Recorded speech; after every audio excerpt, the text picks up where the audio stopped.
મકાઈ પનીરનું શાક બનાવવા માટે અમે અમારી સ્ટાઇલથી બનાવીએ છીએ. તો એના માટે સૌથી પહેલાં તો જો અમે આ બધી સામગ્રી લીધી છે, જેમાં છે ટમેટાની ગ્રેવી, મોળા મરચાં, પનીર અને આ મકાઈને બાફી લીધી છે. આ મકાઈને છે ને બાફી છે, 4 થી 5 સીટી કરી છે. એમાં હળદર, મીઠું નાખ્યું છે. અને આપણે અમેરિકન મકાઈ આવે ને એ મકાઈ છે.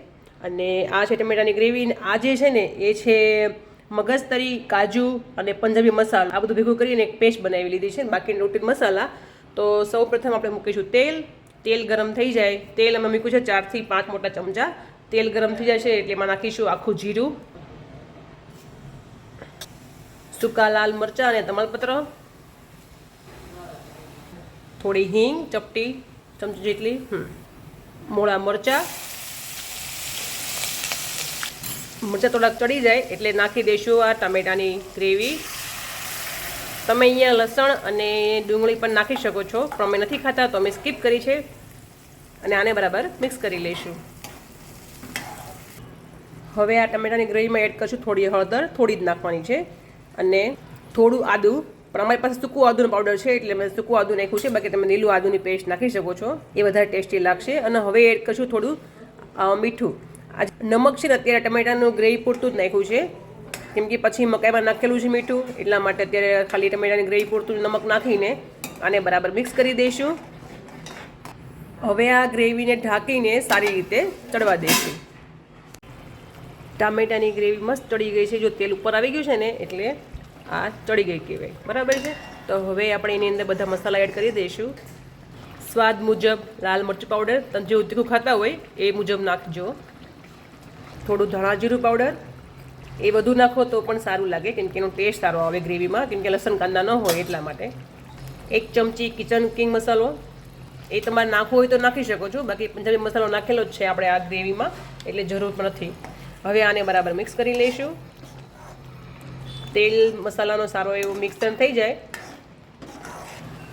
મસાલા બધો મસ્ત મિક્સ થઈ ગયા છે બધા. અને હવે એડ કરી દઈશું આ ગ્રેવી, જે આપણે કાજુ, મગજતરીના બી અને પંજાબી મસાલો નાખી અને દૂધ મિક્સ કરીને આ ગ્રેવી બનાવી હતી. કાજુ, મગજતરીના બી, પંજાબી મસાલો, આ બધું મિક્સ કરીને સારી રીતે પેસ્ટ બનાવી છે. હવે આપણે આની અંદર મિક્સ કરી દઈએ તો એકદમ મસ્ત થીક પેસ્ટ બની જશે. હવે આને ઢાંકીને 2 મિનિટ માટે ચડવા દઈશું ધીમા ગેસ પર. ગ્રેવી સારી રીતે મસ્ત ચડી ગઈ છે. હવે આપણે એમાં એડ કરી દઈશું બાફેલી મકાઈના દાણા, જેમાં આપણે હળદર અને મીઠું નાખીને 5 થી 6 સીટી કરીને બાફી લીધા હતા. એને સારી રીતે આ ગ્રેવીની અંદર આપણે મિક્સ કરી લઈશું.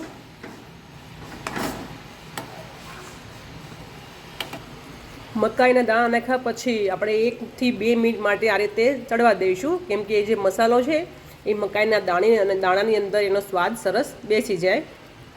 મકાઈના દાણા ચડી ગયા છે. હવે આપણે એડ કરી દઈશું આ છીણેલું પનીર. પનીર તમે તમારા સ્વાદ મુજબ લઈ શકો છો, જે ભાવતું વધારે ભાવતું તમે વધારે પણ લઈ શકો છો. મેં 100 ગ્રામ નાખ્યું છે. અને આને બરાબર મિક્સ કરી લઈશું. જો કોઈને ભાવતું હોય તો પનીરના ટુકડા પણ કરી શકાય. અમે જે રીતે ક્રશ કર્યું છે એના કરતાં તમે ટુકડા પણ નાખી શકો છો, પણ આ રીતે ખમણીને નાખશો તો એનો સ્વાદ મસ્ત આવશે, કેમ કે બધામાં સારી રીતે મિક્સ થઈ જાય. હવે આપણું મકાઈ પનીરનું શાક ઓલમોસ્ટ તૈયાર થઈ ગયું છે. અને હવે લાસ્ટ તે ઉપર આપણે નાખીશું આ લીલા ધાણા. હવે ગેસને બંધ કરી દઈશું અને આ ધાણા અને મકાઈની શાકની અંદર બરાબર મિક્સ કરી લઈશું. તો તૈયાર છે આપણું મકાઈ પનીરનું એકદમ પંજાબી સ્ટાઇલ શાક, જે તમે રોટલી, પરાઠા કે અમારે ગુજરાતી લોકોની જેમ ભાખરી સાથે પણ ખાઈ શકો છો. એકદમ યમી ટેસ્ટ છે.